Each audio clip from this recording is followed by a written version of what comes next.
want to talk to you today a bit about proof texting. That's a derogatory term that Christians throw at one another when they're debating with each other. It means something like non-contextual use of Scripture. It means backing up your rather ropey assertion by a piece of Scripture that just happens to fit, although it was never really intended to mean that.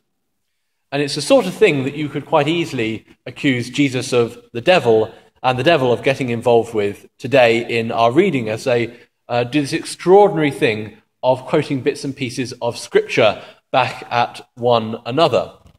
It has a good precedent. In fact, our biblical writers do it themselves, no more so than in the Christmas stories. You'll be familiar, many of you, I suspect, with these words from Matthew.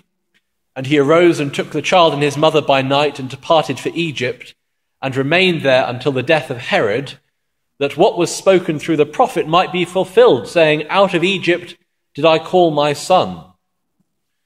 Well, that which the prophet did say was this: "When Israel was a child, then I loved him and called my son out of Egypt." My son being a reference to Israel, and out of Egypt being a reference to the deliverance from the slavery under Pharaoh of the Israelite people. But why let context get in the way of a good quotation, hey? Proof texting is a risky business. It, on the one hand, can be powerful and apposite and be incredibly fitting and a knockout punch at the end of an argument. And on the other, it has historically been abused and misused and has led to thousands of years of the church's support of slavery and social divisions, for example. The way that it's used in our gospel reading today is a little different, I think, than the way that we might tend to abuse Scripture. I want to share with you a fascinating example that you'll hear has lots of resonances with our gospel reading. This is from the Babylonian Talmud. It's a 4th century document that's gathering together oral sources of rabbinic debate over the previous hundreds of years. And in this, we're catching up with Abraham as he's on his way up the mountain with his son Isaac, that God's told him to take up the mountain and he will be asked to sacrifice. And what the rabbis are doing in this piece is putting into the mouth of Abraham and of the devil with whom he's having this conversation pieces of Scripture written many hundreds of years after the narrative of Abraham himself. But they're using Abraham and the devil as two characters, two placeholders, so that they can allow this Scripture to battle against itself, in the same way that Jesus and the devil are used as two characters to allow this scriptural discourse to take place. And this is how the story goes as recorded.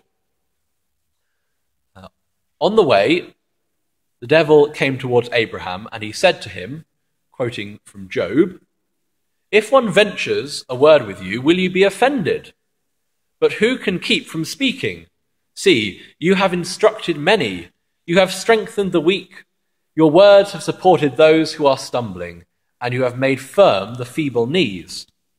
But now it has come to you. You are impatient.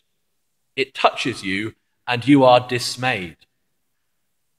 And Abraham responds to the devil, quoting Psalm 26, saying, "Vindicate me, O Lord, for I have walked in my integrity, and I have trusted in the Lord without wavering." And the devil responds, "Is not the integrity of your ways your hope? Is not your fear of God your confidence?"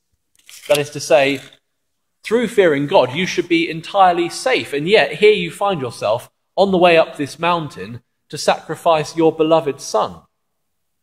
"Remember," retorts Abraham, "think now, who that was innocent ever perished?" And the rhetorical force of that presumably is meant to lead us into saying, well, nobody, even if we might think a little differently today. And Abraham, not listening to the devil, and the devil seeing this, the devil says to him, another phrase from Job, "Now a word came stealing to me, my ear received the whisper of it, and amid thoughts in the visions of the night, when deep sleep falls on mortals." And then he speaks to him these words, "A lamb will be given for a burnt offering, and not Isaac." It seems that he has Abraham at an impasse. On the one hand, Abraham has been denying everything that he says because he knows that the devil is seeking to deceive him, and now the devil speaks to him a half-truth. And Abraham replies rather wonderfully, "It is the penalty of a liar that should he even tell the truth, he is not listened to." And something similar to that discourse is what's going on in our gospel reading from today. Jesus and the devil are jousting with these words of Scripture, and Jesus is plucking his answers all from a passage from Deuteronomy, a passage that importantly starts with the Shema, the prayer that Jewish people say twice a day at their rising and at their going to bed. A prayer that will be familiar to many of you. "Hear, O Israel, the Lord is our God, the Lord alone. You shall love the Lord your God with all your heart and with all your soul and with all your might." And in effect, the three tests that we hear about Jesus undergoing today are the three tests of his heart, his soul, and his might. The first temptation concerns the heart and how Israel's hunger was intended to test their heart for God. The second temptation tests Jesus' safety and his desire to save his own soul, his own life, and whether he will follow God even if it means giving that up. And the third revolves around his drawing of strength from God alone rather than seeking to rule the world by himself. Of course, this whole passage is meant to reflect the 40 years that the Israelites spent in the desert. And here Jesus spends 40 days, and both times led by the Spirit. The Israelites who were led out of captivity by God, and Jesus who's led here by the Spirit. It's not accidental, it's not a mistake. He's not in danger of starving or dying of thirst because he can't find his way to the oasis. He is led here by the Spirit. And Jesus' first reply to the devil's suggestion that he turned stones into bread is to quote from Deuteronomy 8. It's a passage in which God is challenging Israel to remember how he's taken care of them for all their time during the wilderness. "Did I not give you manna every day and twice enough on Friday so that you wouldn't need it on the Sabbath? And yet, even more than all of this that I gave you to preserve your life, I gave you a greater gift of my words, of my commands and teachings." What Jesus is saying in quoting this is, where Israel failed in this, I will not. And there's a sense that he's reliving Israel's wilderness experience, but recognizing not just the great importance of bread, but the greater importance of God's law. The second one, throw yourself down from this building so these angels can catch you, that doesn't sound like too much of a temptation at all to me. It's one for the adrenaline junkie, isn't it, that one? But the temptation within it is all to do with where Jesus is. He's at the temple. The temptation is to abuse his power to prove to all those who would be watching who he is, that he is indeed the Son of God. And think of all those who would have been present, the very people who will become his chief opponents and who will call for his execution. The scribes, the Pharisees, the Sadducees, the lawyers. Jesus could avoid all this conflict and his eventual trial. He could save his own life if only he will acquiesce to this abuse of his power. But Jesus' response is to reference, again from Deuteronomy 6, to reference the Israelites at Massa, where they were tested, and they called out to God saying, "You've given us enough bread to survive on, but what about water? We're now going to die of thirst after you've kept us for so long." And God's response to them is, "If you've trusted me and I've been faithful thus far, why do you doubt me now?" In quoting this, Jesus is indicating that he has trusted God's plan thus far, and he intends to continue doing so. And the third temptation, where he's taken to the very high place, is a bit like the words that the devil speaks to Abraham in that third passage that we've just heard, because there is the ring of truth about them.